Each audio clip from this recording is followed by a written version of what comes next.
ٹنڈو آدم سے سفر کر کے تشریف لانے والے حضرت مولانا احمد میاں حمادی صاحب دامت برکاتہم العالیہ، ان کے صاحبزادے حمادی صاحب وہ کہ جنہوں نے اللہ تبارک و تعالیٰ نے انہوں نے ان سے اتنا کام لیا کہ پورے سندھ کے اندر انہوں نے الحمدللہ آقا صلی اللہ علیہ وآلہ وسلم کی ختم نبوت کے کام کا فریضہ سر انجام دیا، اور فاتح و فتنہ گوبر شاہی بھی ہیں۔ تو ان کے فرزند یہاں ہمارے درمیان موجود ہیں۔ بلا تاخیر آپ حضرات کے سامنے میں ان کو دعوت خطاب دینے لگا ہوں۔ حضرت مولانا راشد مدنی صاحب دامت برکاتہم العالیہ کہ وہ آئیں، آپ حضرات کے سامنے اپنے خیالات کا اظہار فرمائیں۔ لیکن اس سے پہلے مجمع میں جتنے بھی حضرات موجود ہیں اپنی بیداری کا ثبوت دیتے ہوئے نعرے کا جواب دیں گے۔ نعرہ تکبیر، نعرہ تکبیر، شان مصطفیٰ، عظمت صحابہ، شان مصطفیٰ، عظمت صحابہ، تاجدار ختم نبوت، تاج و تخت ختم نبوت، تاجدار ختم نبوت، نعرہ تکبیر۔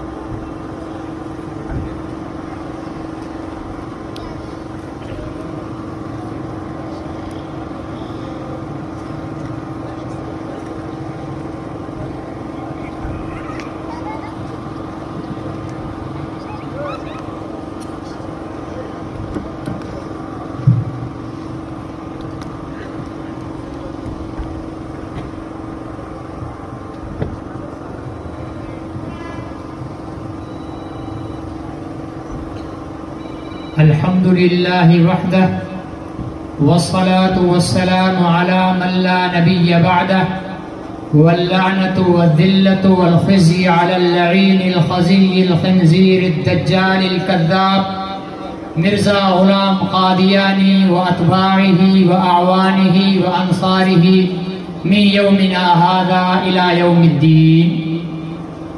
أما بعد، فأعوذ بالله من الشيطان الرجيم. بسم الله الرحمن الرحيم. ما كان محمد أبا أحد من رجالكم ولكن رسول الله وخاتم النبيين وكان الله بكل شيء عليما. وقال النبي صلى الله عليه وسلم أنا آخر الأنبياء وأنتم آخر الأمم. صدق الله وصدق رسوله النبي الكريم ونحن على ذلك لمن الشاهدين والشاكرين والحمد لله رب العالمين. مجھے ہمارے عالمی مجلس تحفظ ختم نبوت حیدرآباد ڈویژن کے مبلغ حضرت مولانا محمد ابرار شریف صاحب نے حکم فرمایا کہ گوبر سیاہی کا آپریشن کریں. مردار کا آپریشن کریں گے تو بدبو پھیلے گی. صحیح ہے یا غلط ہے بھائی؟ مردار مری ہوئی چیز تو ویسے ہی بدبو دیتی ہے، پھر اس کا اگر آپریشن کیا جائے تو اور زیادہ بدبو پھیلے گی.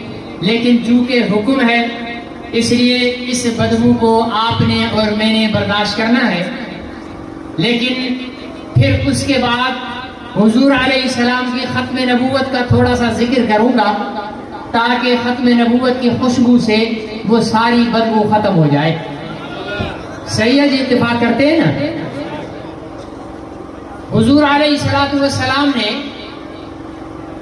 علامات قیامت میں سے جو سب سے بڑی علامات قرب قیامت کی بیان فرمائی ہے، ان میں سے ایک ہستی کا نام ہے امام مہدی. کیا نام ہے بھائی؟ میری عادت ہے کہ میں ساتھ سامعین کو تقریر کرواتا ہوں، اگر ہے تو ٹھیک ہے. میرے کو بات کرنے سے سینے میں تکلیف ہو رہی ہے، چوٹ لگی ہوئی ہے، مجھے بات کرنے سے تکلیف ہو رہی ہے. وقت چونکہ پہلے سے مولانا نے حکم فرما دیا تھا اس لیے آیا تھا. تو آپ کم از کم اتنا کر لیں کہ ایک تکلیف، دوسرا میرے جیسا کمزور وہ بولے اور آپ چپ رہے تو یہ زیادتی ہوگی. ٹھیک ہے؟ ساتھ بولیں گے یا نہیں بولیں گے؟ حضور علیہ السلام نے ایک نشانی بتائی امام مہدی کی. کیا نشانی بتائی؟ جو ختم نبوت کے عاشق ہیں وہ بلند آواز سے بولے. کیا نشانی بتائی؟ یہ تو آواز اسٹیج تک نہیں آ رہی ہے، گوبریوں تک کب پہنچے گی؟ آپ نے تو گوبریوں قادیانیوں تک آواز کو پہنچانا ہے. مل کر بولے کیا نشانی بیان فرمائی؟ امام مہدی کی. فرمایا امام مہدی قرب قیامت میں ظاہر ہوں گے. ان کا نام محمد ہوگا. کیا نام ہوگا؟ اور ان کے والد کا نام عبداللہ ہوگا, والدہ کا نام آمنہ ہوگا. نسب کے اعتبار سے حسنی حسینی ہوں گے. کعبۃ اللہ کا طواف کرتے ہوئے وقت کے 40 ابدال امام مہدی کو پہچانیں گے اور ان کے ہاتھ پہ بیعت کریں گے. یہ کون ہوں گے؟ ابدال. بولتے نہیں ہو؟ امام مہدی ہوں گے. اچھا, امام مہدی پورے ذخیرے احادیث میں کہیں بھی نہیں ہے کہ امام مہدی یہ کہیں گے کہ میں مہدی ہوں. دعویٰ, پہلی بات تو یہ ثابت ہو گئی کہ جو دعویٰ کرے وہ مہدی, جو دعویٰ کرے وہ مہدی. دو دجال ہمارے پاکستان کے دجالوں کے فتنے, ایک غلام احمد قادیانی, دوسرا گوبر سیاہی. کیا نام ہے؟ بولو بولو. گوہر شاہی نام نہیں ہے. گوہر کہتے ہیں موتی کو, شاہی کہتے ہیں بادشاہت کو. ہم اس کو گوہر کیسے کہیں؟ ہم کہیں گے گوبر سیاہی, کالا گوبر. ٹھیک ہے نہیں؟ تو گوبر سیاہی نے دعویٰ کیا کہ میں امام مہدی ہوں. اس کا نام ہے ریاض احمد. کیا نام ہے اس کا؟ ریاض احمد. اور امام مہدی کا کیا نام ہوگا نبی کے فرمان کے مطابق؟ محمد. بولو محمد. نشانی پوری ہوئی؟ نہیں ہوئی؟ نہیں ہوئی. پہلی بات یہی ختم ہو گئی. جس نے اعلان کیا کہ میں مہدی ہوں وہ جھوٹا ہے. صحیح ہے یا غلام احمد قادیانی نے بھی گامے کاڑے نے یہ دعویٰ کیا کہ میں مہدی ہوں. ٹھیک ہے نا؟ یہ حرامی وہ مہا حرامی. ایک چھوٹا حرامی ایک بڑا حرامی. تو غلام احمد قادیانی بڑا حرامی ہے. اس نے مہدویت کا دعویٰ کیا. اللہ تعالیٰ نے حضور علیہ السلام کو بھیجا, شریعت دے کر بھیجا, کتاب دے کر بھیجا, سنتیں دے کر بھیجی, احکام دے کر بھیجے, دن میں 5 نمازیں دے کر بھیجی, مالدار کے لیے حج دے کر بھیجا, مالدار کے لیے زکات دے کر بھیجی, روزہ دے کر بھیجا, اور صدقہ و خیرات دے کر بھیجی, تہجد دے کر بھیجی, سنت داڑھی دے کر بھیجی, حسن اخلاق دے کر بھیجا. اب حضور علیہ السلام نے بتا دیا یہ شریعت ہے. اللہ نے اعلان کر دیا الیوم اکملت لکم دینکم, میں نے تمہارے دین کو آج کے دن مکمل کر دیا. واتممت علیکم نعمتی, میں نے تم پر اپنی نعمت تمام کر دی. ورضیت لکم الاسلام دینا, اور تمہارے لیے میں نے دین اسلام کو پسند کر لیا. تو الحمدللہ. اب ہمارے لیے ذریعہ نجات کیا ہے؟ اسلام. بولو ذریعہ نجات کیا ہے؟ اسلام ہے. اسلام میں نماز ہے, اسلام میں جہاد ہے, اسلام میں قرآن ہے, اسلام میں حج ہے, روزہ ہے, زکات ہے. یہ اسلام کی ساری تعلیمات ہیں. گوبر سیاہی اس نے یہ نظریہ پیش کیا کہ بھائی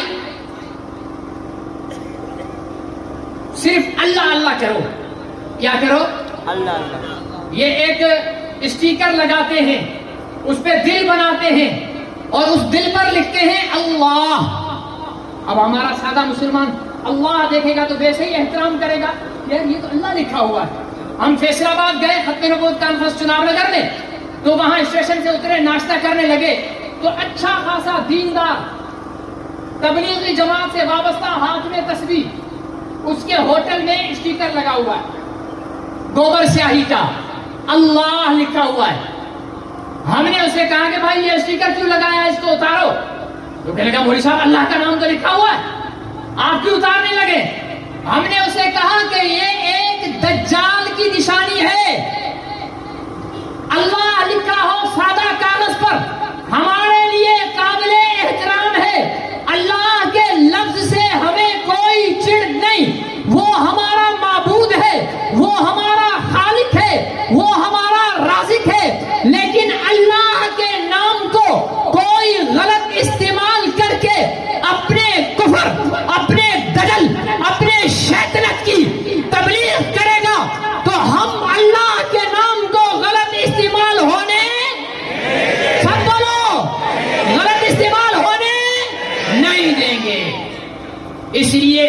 نام اللہ کا تحفظ ہماری ذمہ داری ہے۔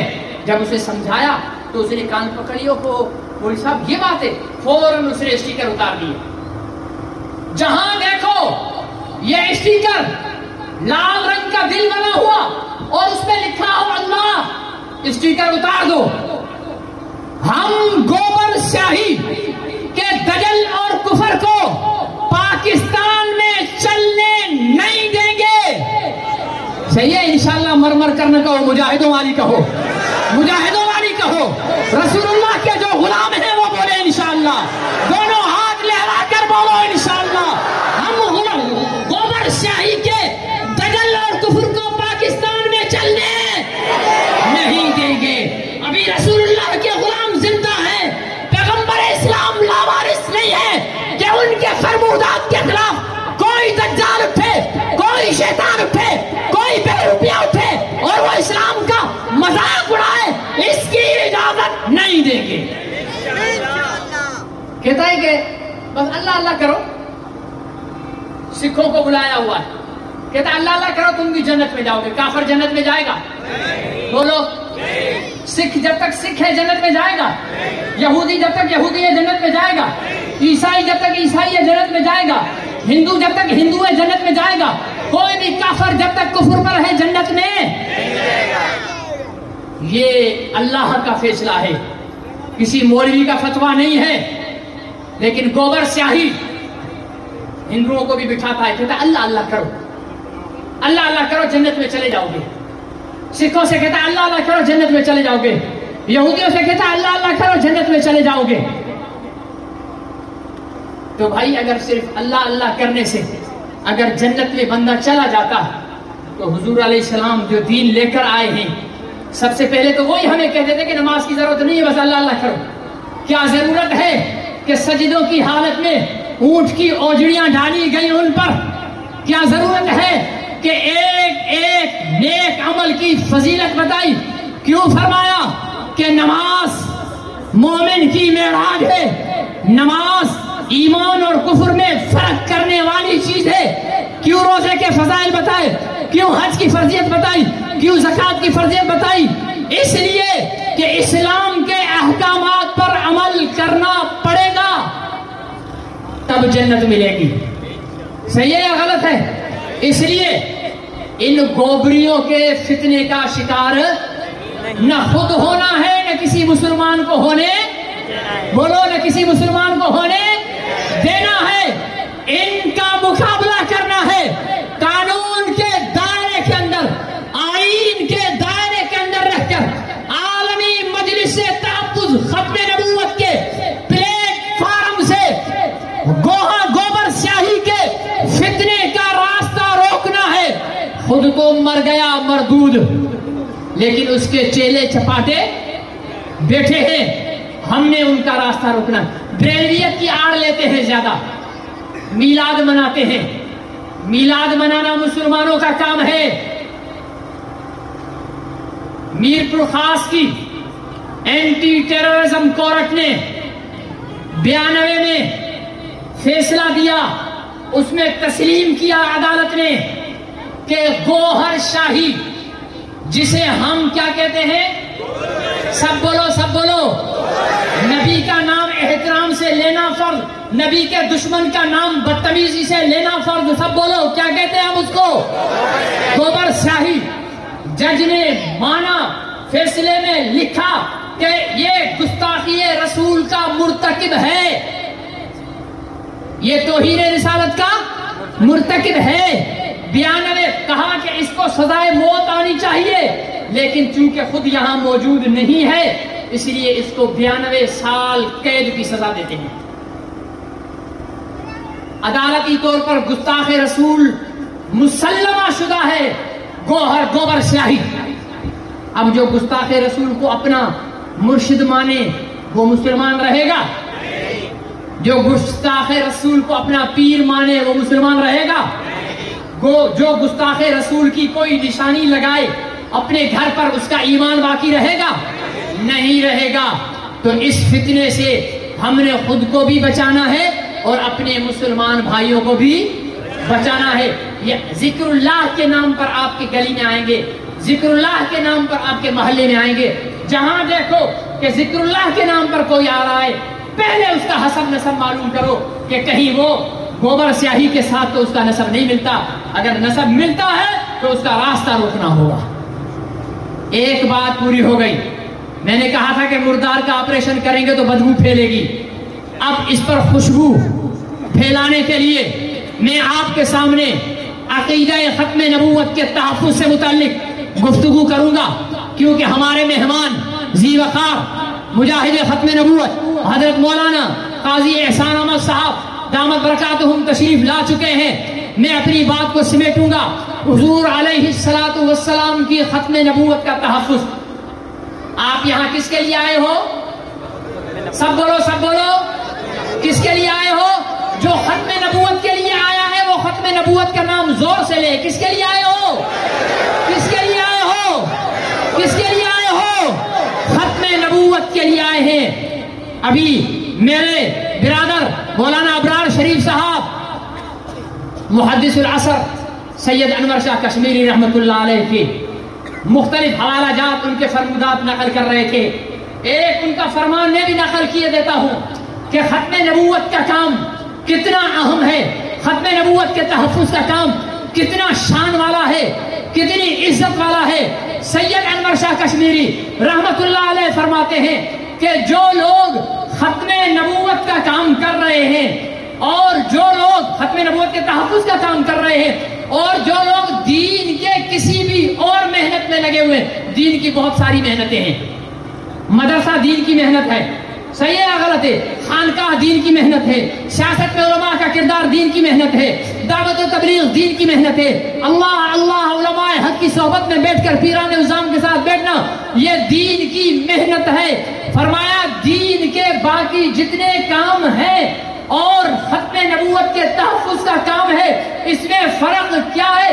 فرمایا کہ جو دین کے کسی بھی شعبے میں لگے ہوئے ہیں کام کرنے کے لیے، وہ اعمال نبوت کی حفاظت کا کام کر رہے ہیں.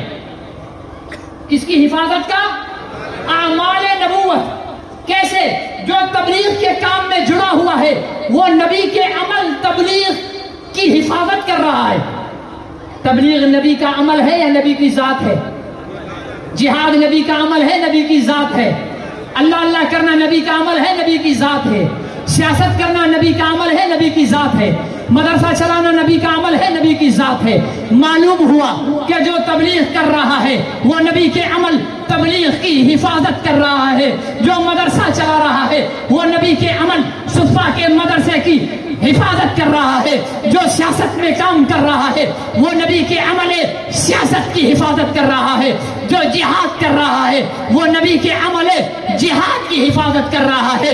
آپ اور میں نماز پڑھ رہے ہیں، نبی کے عمل نماز کی حفاظت کر رہے ہیں. روزہ رکھنے والا نبی کے عمل روزہ کی حفاظت کر رہا ہے. زکات دینے والا نبی کے عمل زکات کی حفاظت کر رہا ہے. حج کرنے والا نبی کے عمل حج کی حفاظت کر رہا ہے. سنو سنو سنو، کسی کے کام کی تقصیر کرنا مقصود نہیں ہے. ہر کام اپنی جگہ بہت بلند ہے، عظمتوں والا ہے اور بخشش کا ذریعہ ہے، ہدایتوں کے سمندر ہے. لیکن سن لیں، میرے مرشد کشمیری نے فرمایا جو لوگ ختم نبوت کے تحفظ کا کام کر رہے ہیں وہ نبی کی ذات کا تحفظ کر رہے ہیں. ذات مقدم ہوتی ہے یا عمل؟ ذات پہلے ہوتی ہے یا عمل؟ راشد مدنی یہاں نہ ہو تو اس کا بیان ہو سکتا ہے، قاضی احسان احمد یہاں نہ ہو ان کا بیان ہو سکتا ہے. وہ ذات ہوگی تو ان کا بیان نبی کا سارا دین نبی کے اعمال کا خلاصہ ہے. نبی کے بولو اعمال کا خلاصہ ہے. اور نبی کی ذات فرمائے کہ جو ختم نبوت کے تحفظ کا کام کر رہے ہیں وہ نبی کی ذات کی حفاظت کر رہے ہیں. یہ میرے کشمیری رحمت اللہ علیہ نے فرمایا. اب آئیے، یہ تو ابھی صدی پہلے کی بات کر رہا ہوں، میں 1400 سال پہلے لے کر چلتا ہوں. پوچھتے ہیں سیدنا فاروق اعظم سے کہ امیر المومنین بتائیے تو صحیح کہ نبی کی ذات کی حفاظت کرنا کتنی بڑی نیکی ہے، کتنی بڑی نیکی ہے نبی کی ذات کی حفاظت کرنا. میں نے تاریخ کے بعد الٹائے تو میں نے دیکھا حضرت امیر المومنین سیدنا فاروق اعظم اپنے حجرے میں بیٹھے ہیں, باہر لوگ تبصرہ کر رہے ہیں. کسی نے کہا, یہ فضائل اعمال میں حضرت شیخ الحدیث زکریا رحمۃ اللہ علیہ نے لکھا ہے, فضائل اعمال میں واقعہ موجود ہے, ہم نے کتنی دفعہ پڑھا ہوگا لیکن دھیان نہیں کیا ہوگا. حضرت لوگوں نے کہا, کسی نے کہا یار عمر جو ہے نا, عمر وہ ابو بکر سے بڑھ گئے. پہلے خلیفہ کون ہے؟ بولیے, ابو بکر ہیں, عمر دوسرے نمبر پر ہیں. لیکن کہنے والے نے کہا یار عمر جو ہے وہ ابو بکر سے بڑھ گئے. حضرت عمر نے یہ بات سنی, باہر نکلے, آنکھوں میں آنسو جاری تھے. فرمایا تم میں سے کس نے کہا ہے کہ میں ابو بکر سے بڑھ گیا؟ کس نے کہا ہے؟ پھر فرمایا میں تو اس بات کے لیے تیار ہوں, میں تو اس بات کے لیے تیار ہوں کہ عمر اور عمر کے خاندان کی زندگی کی نیکیاں میں ابو بکر کی جھولی میں ڈالنے کو تیار ہوں. ابو بکر مجھے اپنی زندگی کا صرف ایک دن اور رات دے دیں, صرف زندگی کا ایک دن اور رات دے دیں. بھائی یہ پین ہے, یہ ہے 20 روپے کا. میں مولانا ابرار شریف سے کہوں کہ مولانا یہ پین لے لیں, وہ جو آپ کی جیب میں پین ہے وہ مجھے دے دیں. اس کو کہتے ہیں سودا. کیا کہتے ہیں؟ سودا. اب 10-20 والا پین دے کر بدلے میں 100 والا پین لوں تو یہ سودا فائدے کا ہے, صحیح ہے غلط ہے؟ لیکن اگر 100 والا پین دے کر 10-20 والا پین لے لوں تو یہ نقصان کا سودا ہے. لیکن یہاں سودا کرنے والا کون ہے؟ عمر رضی اللہ تعالیٰ عنہ. اور سودا کس چیز کا ہو رہا ہے؟ اعمال صالحہ کا. فرمایا میں سب کچھ ابو بکر کی گودی میں ڈالنے کو تیار ہوں, ابو بکر مجھے اپنی زندگی کا ایک دن اور رات دے دے. سوچئے اس دن میں اور رات میں کیا ہے. عمر کی زندگی پر جب نظر دوڑاتے ہیں تو صدا آتی ہے اللہم اید الاسلام بعمر بن خطاب او بعمر بن حشام. اللہ اسلام کو سربلندی دینی ہے تو عمر کو اسلام پر لیا یا عمر کو اسلام پر لیا. پیغمبر نے 2 نام دیے, اللہ نے ابو عمر کو چن لیا. خدا کا انتخاب ہے, خدا کا انتخاب ہے. عمر کی نمازیں, عمر کے روزے, عمر کا جہاد, عمر کی تبلیغ, عمر کے تہجد, عمر کی تلاوت, عمر کے حج, عمر کی زکاتیں, عمر کی قربانیاں, 22 لاکھ مربع میل کا علاقہ اسلام کے جھنڈے کے سرنگوں کرنا, یہ سارا کہا نمازیں بھی, روزے بھی, حج بھی, زکاتیں بھی, جہاد بھی, تبلیغ بھی, سب کچھ دے دو ابو بکر کو. ابو بکر سے مجھے صرف ایک رات دن لے کر دے دو. ایک رات دن میں کتنی نمازیں ہوتی ہیں؟ کتنی؟ 5 نمازوں کے بدلے میں کوئی عقل مند ساری زندگی کی نمازیں دے سکتا ہے؟ ساری زندگی کے روزے دے سکتا ہے؟ ساری زندگی کے حج دے سکتا ہے؟ ساری زندگی کی زکاتیں, جہاد دے سکتا ہے؟ نہیں. جو دے رہا ہے مطلب یہ ہے کہ ان ایک دن رات میں صرف 5 نمازیں نہیں ہیں, کوئی اور بھی عمل ہے, کوئی اور بھی عمل ہے. کیا ہے؟ آئیے پھر تاریخ کے ورق الٹتے ہیں.